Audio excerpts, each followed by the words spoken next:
Hello? Is this thing on? My childhood? Well, I suppose it was just like any other. I was born on March 29th in 1935 in San Francisco. In 1956, I got my bachelor's degree from Douglas College. It was an all-women's college and really helped me to succeed and with not having to compete with my male classmates for opportunities and chances to talk to professors.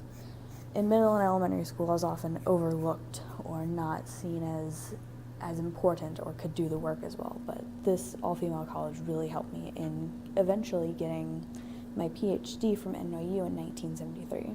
But before that, I ended up with about a 12-year span just working random jobs. I was a math teacher at one point.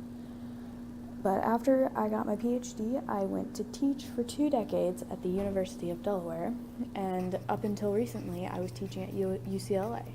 I retired back in 2013, but I've spoken everywhere and met everyone at this point.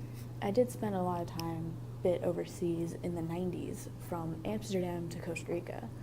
I've also won many awards for my work, such as back in 2013 when I won the Bernal Prize for the science question in feminism, which was my first major work. Books?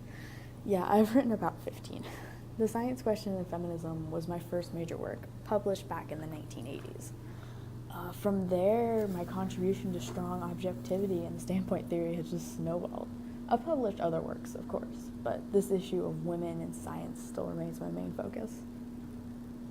I'm in feminism because of the women's movement. It started shortly after I entered graduate school in 1968.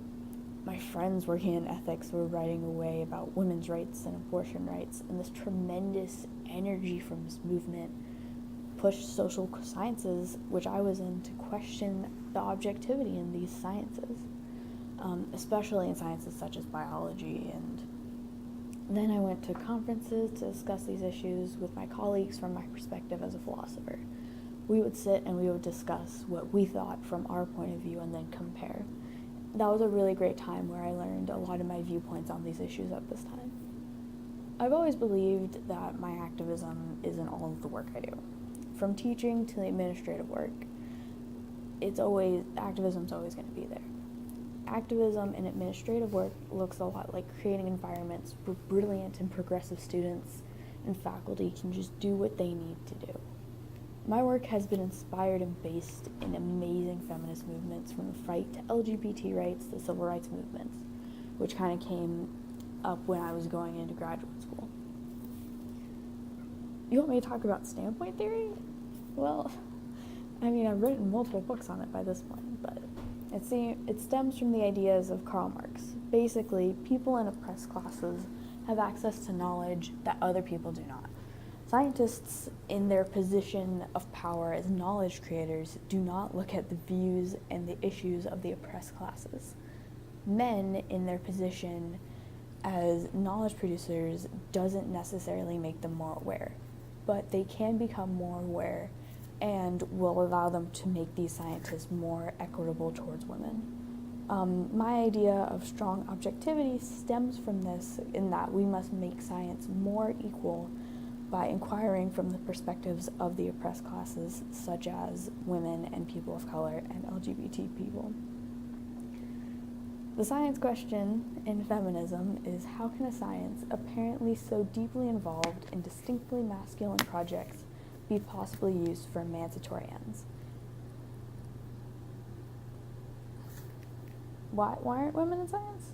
Well, few women have been able to achieve true greatness as scientists due to the androcentric nature of science.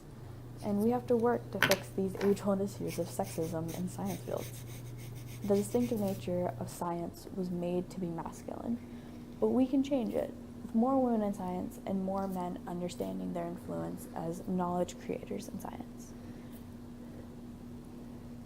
Why would women choose biology over something like physics? Because of the trailblazers before her, the Jane Goodalls and the Rachel Carsons.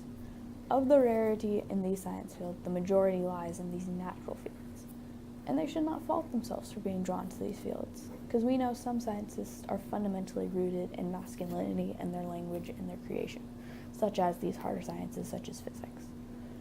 Back in the 70s, when I was in graduate school, the women's movement brought up a lot of questions in these fields such as biology and public health. And this led to a lot more women leaders to inspire these future generations of women going into the field. In other fields with more women in them, the fields can become more equitable and we can work towards true equality in the sciences.